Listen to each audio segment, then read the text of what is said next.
Берүүбүздүн бул жолку коногу айылдан ааламга сүйүүнү даңазалаган түгөйлөрдүн бири Ильяс Чыңгызбек уулу менен анын жашоосундагы огушкучтар, ийгиликтери тууралуу маектештик.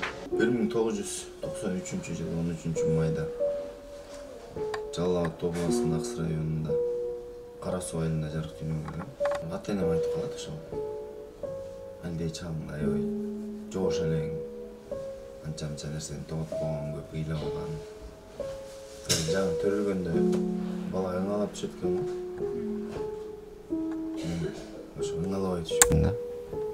Коркуп, апам коркуп, тирүүбү деп капкара болгондон кийин чыккан экем.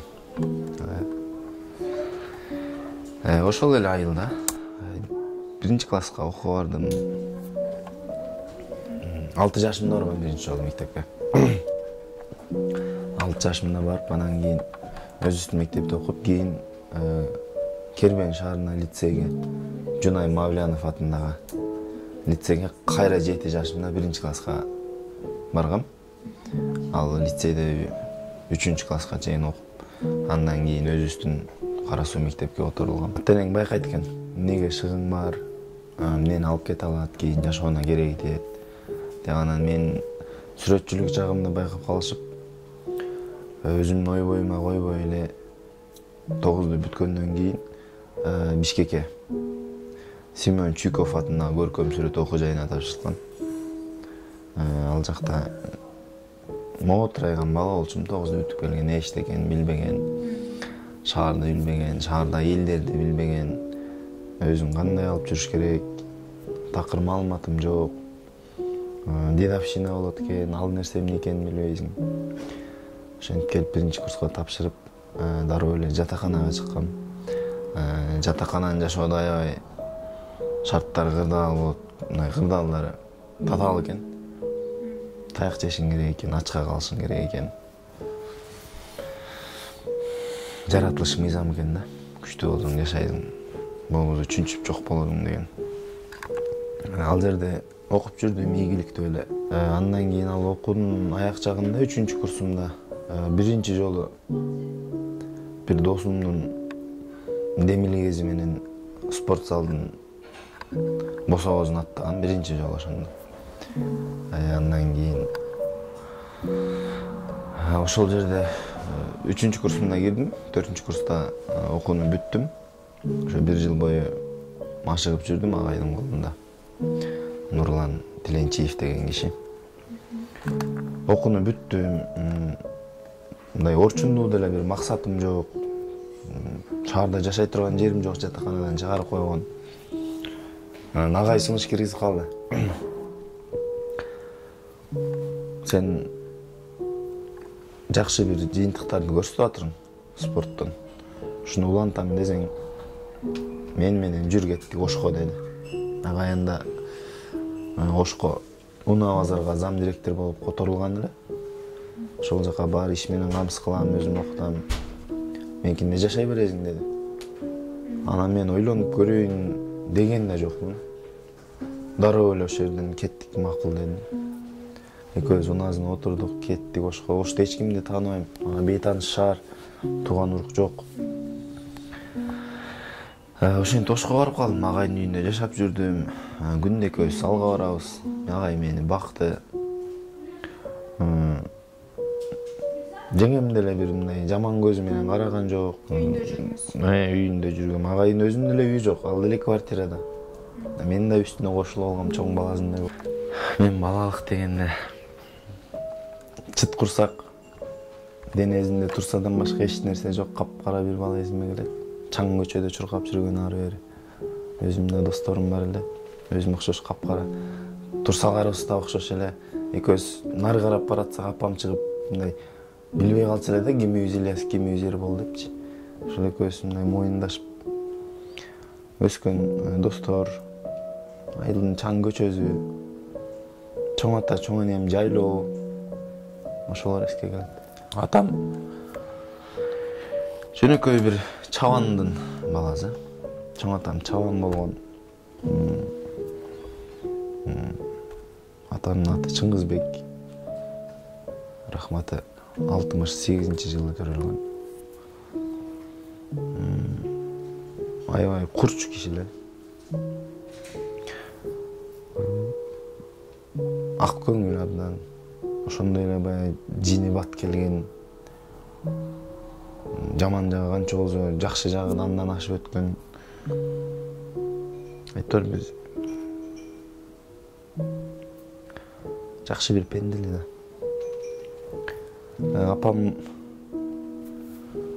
Апам да ошо чабандын кызы. Эң кичүү кызы, эркек кызы. Учурда апам азыр башталгыч класстын мугалими, өзүбүздүн эле мектепте. Ошо. Апа деген сөз тукканда кичинекей кезим эсиме келет. Я 3-чү класска чейин лицейде окудум деп атпаймынбы келип. Ошол кезде мен жатаканада жатчу элем ошондо деле. Мени жатаканага жаңы алып барып 1-чи класс бала бармактай. Таштап, мен 2-чи таштан олдурган ушул бөлмөдө жашайбын. Досторум менен жакшы мамиледе болуп, жакшы окуу деп.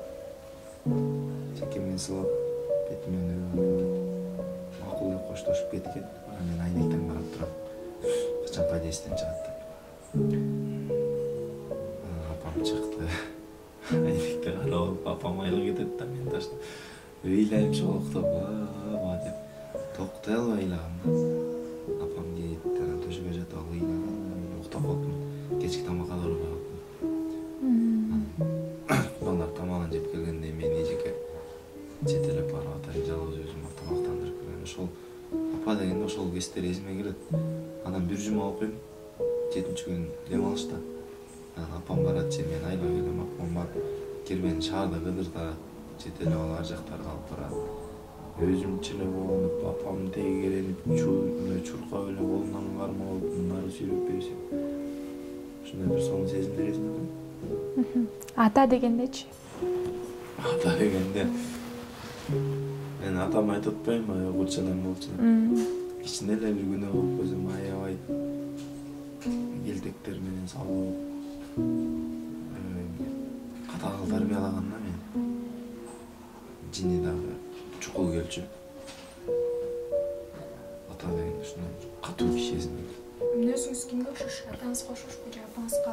Так, мүнөзүм боюнча мен атамдын курчтугун көрүп алып эле эмнеге мен атама окшош болбойм деп мисалы жаңы мына шаардын жашоонуна аралашып келатканда бирөөгө урушат турган кырдаал болуп калат, ал сага жакпай калган иштерди кылып коет. Ошол учурда мындай курчтугум жок эле.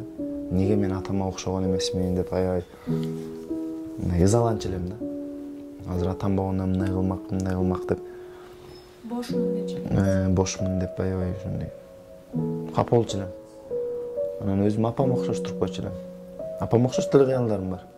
Анан улам чоңойгон сайын баягы күндөн күнгө атам окшоп баратам. Ошол нерсе байкалып отурду өзүмдө. Азыркы учурда. Анан негизи мен өзү чоң энем менен чоң атамдын колунда чоңойгом. Алар берген мээримди ата энем бере элек. Жада калса мен айтышат 9 айыңда эмчектен чыгарып ошо чоң атаң менен чоң энем колуна таштап туруп биз иштеген кеткенбиз депчи. 9 айыман бери баккан ушундай бапес деп эркелетсем бир энциклопедияны айтып отурдум. Ушундай мээримге бөлөнүп чоңойгом. 9-чу класста мындай ачка калып калган, маршрутка акча албай алган. Андай күндөр көп эле болгон. Ачка каласың. Эсимде 2 күн эчтеке жебей калгам. Анан жаңы барганда да бирөөдөн тамак сурап жегенден деле тартынып, бирөөдөн карска акча сурагандан деле тартынып жата бересиң жатканында окууга барып келесиң. Ушундай кыялым бар экен, ата энеме деле акча салгыла, мен урсагым ачты деп айтпаган экем. Анан ошентип бир күнү балдар менен чогуу тамак уурдай турган болуп калдык. Карасак кухняда бир аш бышып атыптыр, сонун болуп. Анан кийин балдар менен кирдик сүйлөшүп. ар кимибиз ар позицияда турабыз. Коридордо эшикти ачып турабыз, бирөөбүз наракты кайтарып турабыз, эч ким келип калбайбы деп. Сен көтөр деп калышты. Мен барып майлык менен үстүнө жаап көтөрдүм. Так бурап бөлмөгө кирдик, эч ким көрбөй калды. Ох дедик. Бөлмөгө кирип бардык балдар кирди. Ачсак сонун булоолонгон ашта кашыкты алып туруп эле баштайлы десек. Бир бал эле. Ошол жерде тарбиялаган эже бар да. Ошонун үнү чыгат коридордон. Менин тамагым кана дейт да. Балдар мандырашпыз, туруп калдык жебейчи ошол жерде. Кээ шкафка кирди, кээ кроваттын түбүнө кирди. Канча-мынча отурат негиз ошол. Эшиктерди тарс ачат, жабат, келип атыр, текшерип, ар бирин-бирден келип атыр, бизге качан келет. Биздин эшикти ачты. Ачып туруп эле ашты көрүп калды. Ошол жерден баарыбыз ташатып, сөгүп, урушуп, тамагын алып кетип калды. Ачка калдык баарыбыз. Анан хахате ошол жерде күлүп отурзаган кичинекей кызына кичине табакка ошон аштын бөлүп салып берип коюптур, жеп алгыла деп алып ошону жеп сүйүнүп калганбыз кайра. Канча жашыңызда үйлөндүңүз? Мен 26 жашымда үйлөндүм. Ошол 25-26 жаштарымда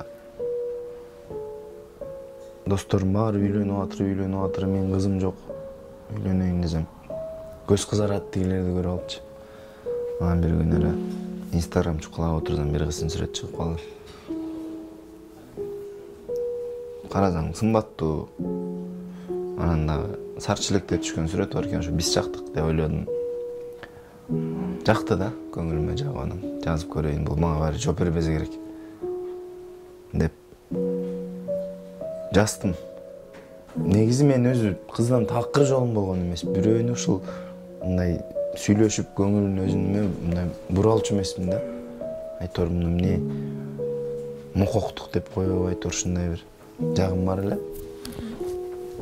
Анан ошентип жаздым. Үмүт деле жок жазат деген. Анан жазгандан кийин анча бир убакыт өткөндөн кийин кайра кат келди. Саламдашкан жокмун. Биринчи жазганда эле жашың канчада деп жаздым. Анан кайра кат келди. Ошентип улан ар кайсы суроолор өзүбүз жөнүндө айтышып. Көрзал ошондой бир көрөгөч кыз экен.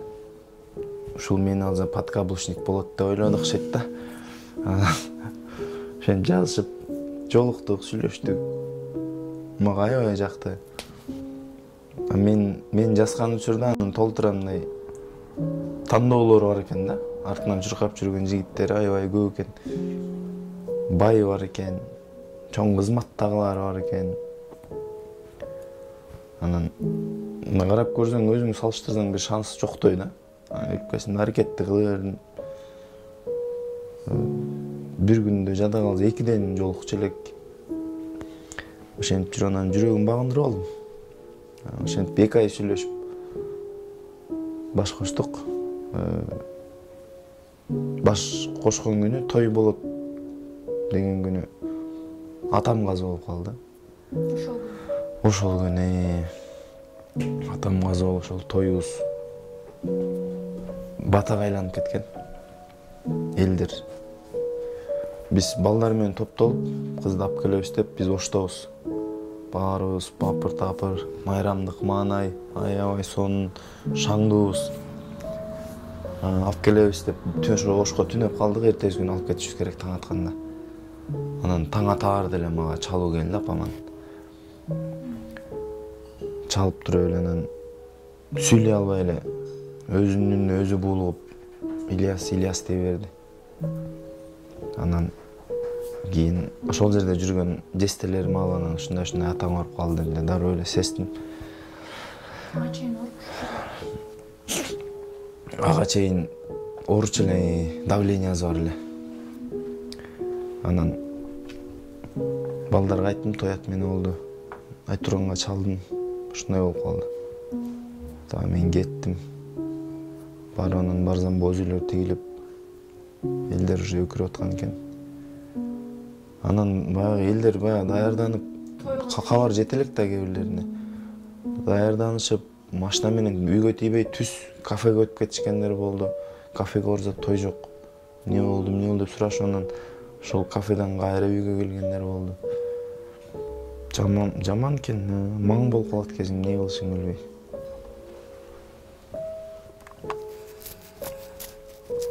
Аябай катуу сокку болгон. Андан кийин бир жумадан кийин эле барып алып келе бердим. Туугандар урушту, сен атаң өлүп атса катырың алып келесиң, андай мындай. Өзүм тагдырым өзүм колумда, алар эмне десе делечи. Барып алып келе бердим. Кара жолдой болду деп айтып салышат го. Ошондой мамиле болду. Болду. Туугандар тарабынан жактырып болор көп эле болду, себеби эме болчу. Эми жубайым да өзүмө окшош да. Мындай көп нерсеге чек кое бербейт. Эркиндикти жакшы көрөт. Бирөөдүн ою маанилүү эмес. Келип эле анан кийин келин деген үлбүлдөп сонун жол салынып, аригине жүгүнүп, мындай назик болуш керек го. Бул келип эле жолукту мээрден кылып салат, чачтары көрүнчүрөт. Мен уруксат берип коем, калагандай жүрөр. Бирөө бир нерсе деп ответин бере бер, анан күчүң жетпесе мен барам. Ошентип жаман көрүштү. Жолукту жакшына салынбайсың, эмнеге тас таңдайсың? Любойн ответин берет. Мен ыраазы. Эми бул сөзүм көптөр түшүнгөнгө деңгээл жетпесе керек. Эми билбейм, мен ушундай жаралып ой жүгүртүм, идеологиям ушундай да. Бардыгы тең укуктуу болуш керек да. Кайнэжемин, кайненемин деп кыйын болгон, ал бир тиын мен үчүн. Үй бүлө курганга чейин, анан үй бүлө кургандан кийин болуп бөлүнөт го. Сиздин жашооңуз үй бүлө кургандан кийин кандай болуп өзгөрдү? Мен үй бүлө курганга чейин баягы материалдык баалуулуктарга мен такыр көңүл бөлбөгөн экенм. Жада калса мындай калыңга акча жок болуп калды. Аябай ошол жерде кызыктуу окуя. Үйлөнөбүз болуп сүйлөштүк, экөөбүз чечтик. Ушул күнү ата-энем барат, макул келе берсин деп сүйлөштүк. Ата-энеме чалдым. Ушундай келгиле десем макул дешти. Калыңга акча жок.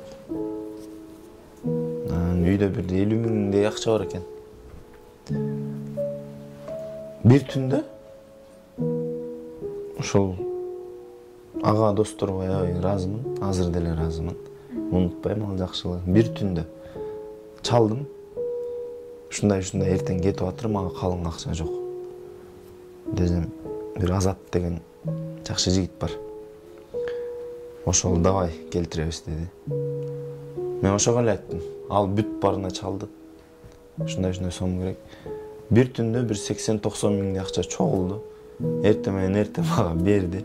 50 миңди коштук. 50 миңди коштук, анан кийин апама барып бердим. Анан алар биз өзгөндө жолуктук ата-энем менен. Акчаны берип алар нары кетти, мен кайра келип. Ошентип акча топтолуп калган. Апам кээ берет. Мындай элдин балдарына окшоп иштебейсиң, акча таппайсың, машина албайсың, үй албайсың. Мен такыр ойлондурган эмес да ал нерселер. Эмне болом, үйлөнгөндөн кийин ачыкка каламбы, же башка боломбу?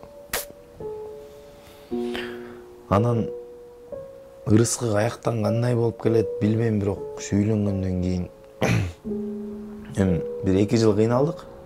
Бирок азыр шүгүр. Кандай кыйынчылыктар болду ушу 2 жыл ичинде? Кыйынчылык болгондо материалдык да, акча.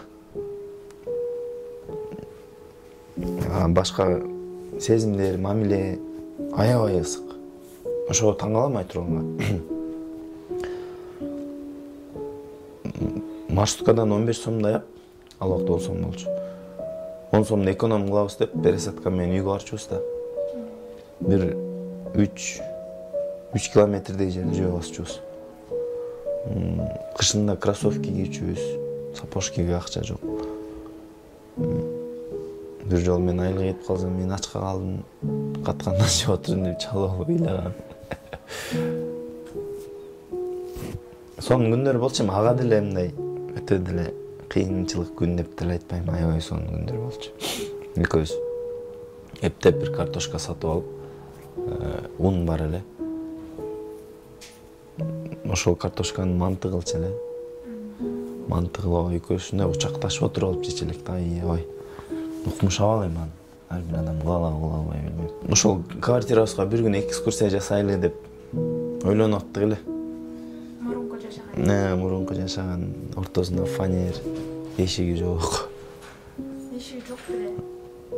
Мына бөлмөнүн бөлүп турган эшиги жок, так сырткы эшик жабылат.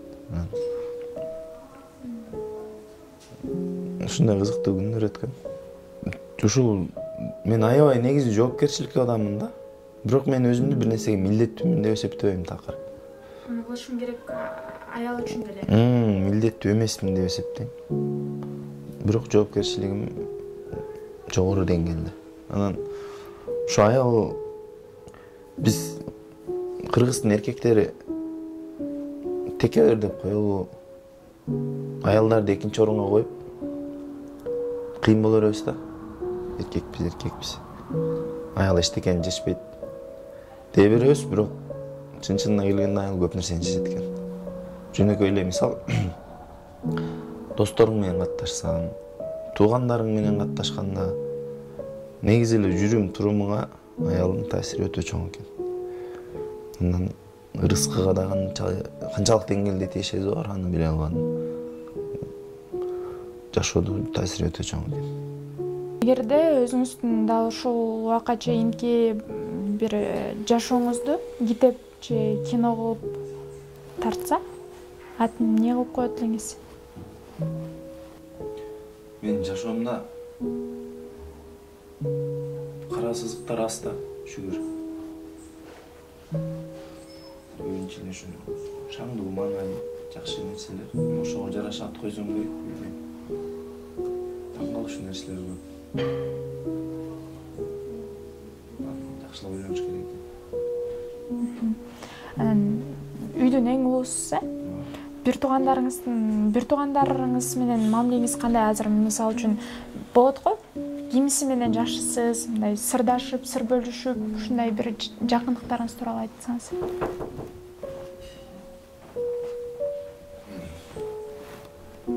Бир туугандар менен мамилем өтө сонун. Шүгүр. Менден кийин карындашым бар, анан үкөм бар. Биз кичинекейбизде үкөм экөөбүз чогуу болуп, карындашым шылдыңдап эле, ыйлатып эле, кемсинтип эле ошентип өрчүбүз. Кыз деп. Кыз дейбизби, айтор ушундай. Же экөөбүз тыңыраак, сен шалпыңыраак дейбизби деп. Ошентип эле экөөбүз чогуу болгондон атам бизди урушуп ошентерчи. Анан кийин чоңойгондон кийин эмес, эми кече жакында эле түшүндүм ошо кыз деген назик болот экен. Карындашым экенин сездим да. Акыл, насаат, кеңештерин айтам. Жардам керек болсо берем. Карындашым аябай мен дагы катаал элем. Турмушка чыкканда сен өзүң тандап чыктың, биз сурдогон жокпуз. Ертең бир нерсе болсо, мага такыр айтпайсың. Өзүң көргөн өзүң чечесиң. Бизге жамандабайсың, турмушта ар нерсе болот деп айтып койсоң, байкушка аябай таасирдүү тийген экен. Урушуп кетсе деле кийин ар кандай жашоодо болот да, казан аяк какышат. Ошондой учурларды жашырып жүрө берет экен. Кийин анан ыйлап айтты эле, жүрөгүм жийип калды. Мурунку мамилемди такыр кылбай калдым да карындашым. Азыр жакшы жашап атыр, шүгүр. Үкөм болсо менен жашайт. Чоң болсун. Келиңиз, убакыт сиз үчүн эмне? Убакыт мен үчүн сыноо экен, тарбия экен.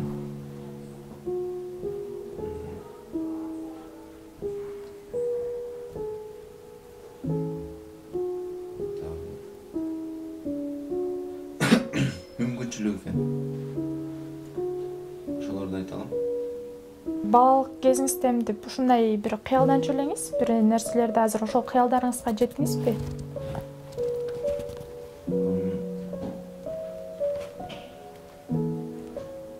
Мен эсимде жок. Кичинекей болсом керек. Милиция болом деп эле жүрө беришкен ошо милиция болом. Анан неге десе ошол убакта милициянын формасы аябай кооз. Жакшы көрүнсө керек да. Ушундай формамды кийип алып анан кийин ак көйнөк кийип төшүмдү ачып алып анан көчөдөн базам дешкен да. Ошо балалык кыялым болгон экен. Анан кийин эс тартканда боксер болом деп жүрдүм. Сүрөтчү болом деп жүрдүм. Бирок азыр аларды мындай бир аралаштырып алып келип атасыз, э? Ал жандарыма жетип. Ошо балалык кездерде ошол. Дагы бир 20 жылдан кийинки Ильясты кандай элестетесиз? Алыс кетпейли, 10 жыл дейинчи, 10 жылдан кийинки Ильясты кандай элестетесиз? Дал эле ушундай элестетем. Себеби азыр мен 30га келип калдым да. Жашымды коюп мен өзүм ишенгим келбейт, таң калам болуп. Кантип мен 30тамын. Кыялым жашпаган ойдон кыйратып деле 30га чыгып эчтеке жасабапмын деп кээде өкүнүп калам да. Ойлоп көрдүм, бир 30да экен. Ишенгим келбейт. 10 жылдан кийинки Ильяс деле дал эле ушундай болсо керек. Шорт кийген, шлепка кийген. İçine akıl koşuluğu ne olmasa. Көп деле өзгөрүү болбойт. Анан ден соолуктан кичине айырмачылык болушу мүмкүн. Ошо 30тан өтүп 40тан башталат уже дешет баебөттөр. Тем более биздин экология менен, биздин тамак аш менен ден соолуктан айырма болушу мүмкүн.